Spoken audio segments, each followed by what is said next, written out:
नमस्कार, आप सभी दर्शकों का बहुत बहुत स्वागत है आज के हमारे इस वीडियो में। दोस्तों, आज के इस वीडियो में हम बात करेंगे बहुजन समाज पार्टी उत्तर प्रदेश में हर जिले मुख्यालय पर धरना प्रदर्शन करते हुए नजर आ रही है। धरना प्रदर्शन इसलिए क्योंकि बाबा साहब डॉक्टर भीमराव अंबेडकर का अपमान गृह मंत्री अमित शाह के द्वारा किया गया संसद भवन में। और दोस्तों, बीएसपी सुप्रीमो बहन कुमारी मायावती ने ये ऐलान किया था कि अपने बयान को वापस लें और गृह मंत्री इस्तीफा दें, लेकिन दोस्तों इस पर कोई भी बयान सामने नहीं आया है। और कांग्रेस भी प्रदर्शन करते हुए नजर आ रही है, धरना प्रदर्शन कर रही है।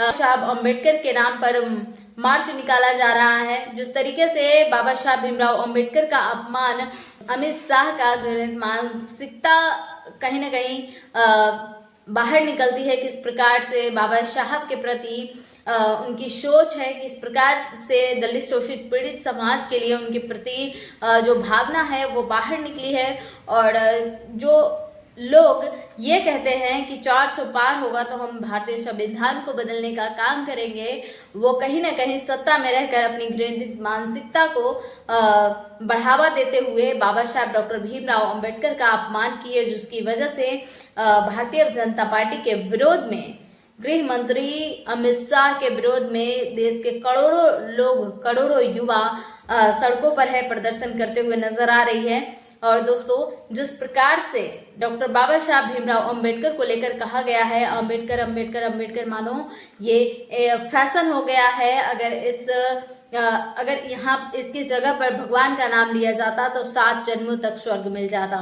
तो दोस्तों, ये अमित शाह की घृणित मानसिकता है। क्या अमित शाह से ये पूछना चाहिए, जनता पूछ रही है, देश के करोड़ों जनता ये पूछ रही है कि क्या आपको भगवान ने संवैधानिक पद पर बैठाया है या डॉक्टर बाबा साहब भीमराव अंबेडकर के द्वारा आप संवैधानिक पद पर बैठे हैं।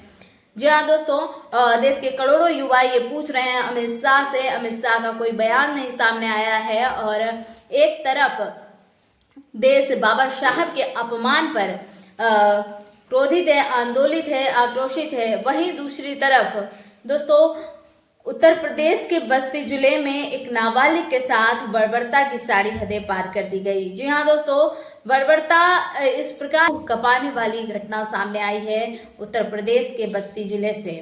दोस्तों, एक नाबालिग जो कि 10वीं की छात्र था और उसके साथ इस प्रकार से बर्बरता की गई। दरअसल 20 दिसंबर को रात करीब देर रात एक लड़के का फोन आया, गांव का ही लड़का था, और उसे बुलाया गया वहां पर और बुलाकर वस्त्रहीन कर मारपीट की गई। उसके बाद पेशाब पिलाया गया, फिर आपत्तिजनक वीडियो बनाया गया। उसके बाद वीडियो जब डिलीट करने को कहा गया तो उसे थूक कर चटवाया गया।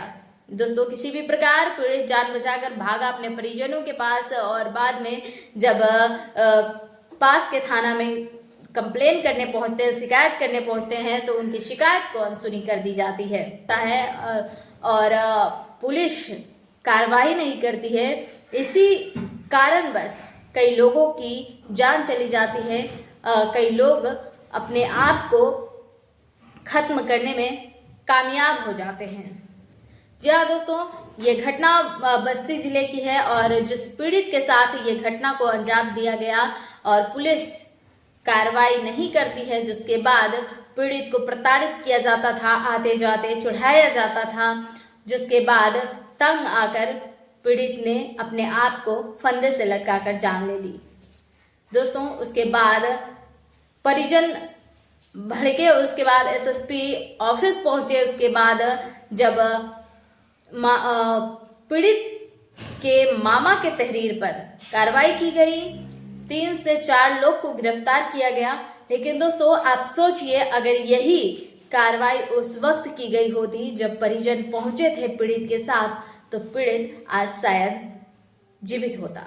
लेकिन भारत में, हमारे देश में इस प्रकार की कानून व्यवस्था है और कानून व्यवस्था जब वक्त पर सुनवाई नहीं करती है तो लोग अपने आप को खत्म करने में कामयाब हो जाते हैं। दोस्तों, ये सिर्फ दलितों के साथ ही क्यों होता है?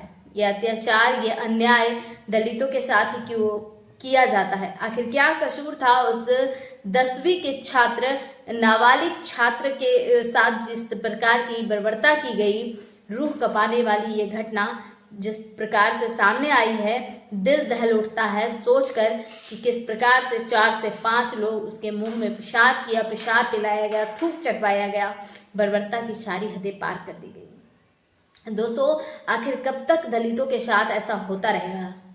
डॉक्टर बाबा साहब भीमराव अंबेडकर के सम्मान में एक तरफ देश विरोध प्रदर्शन में जुटा है, दूसरी तरफ इस प्रकार दलितों के बच्चे के साथ ऐसा हो रहा है। आखिर कब तक ऐसा होता रहेगा? आप जरा एक बार सोचिए कि डॉक्टर बाबा साहब भीमराव अंबेडकर अगर हमारे संविधान में हमें वो हक और अधिकार नहीं दिए होते, आप ये सोचिए कि बाबा साहब नहीं होते तो आज क्या जिंदगी हो रही होती।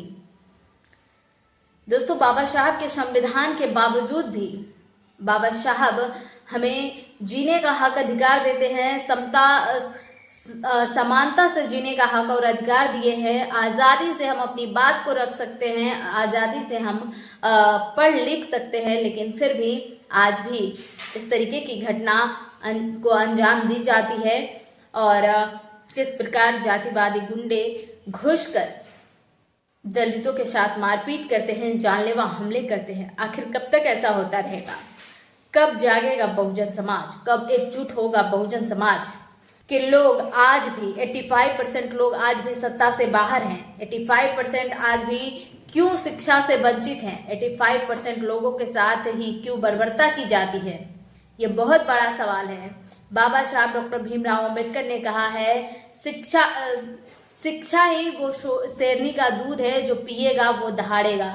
जी हाँ दोस्तों, डॉक्टर बाबा साहब भीमराव अंबेडकर ने ना तलवार उठाई, ना मैदान में लड़ाई लड़ी। बाबा साहब भीमराव अंबेडकर की लड़ाई कलमों की लड़ाई थी, कलम की लड़ाई थी, और बाबा साहब भीमराव अंबेडकर ने वो लड़ाई लड़कर हम सभी को जीने की आज़ादी दी है।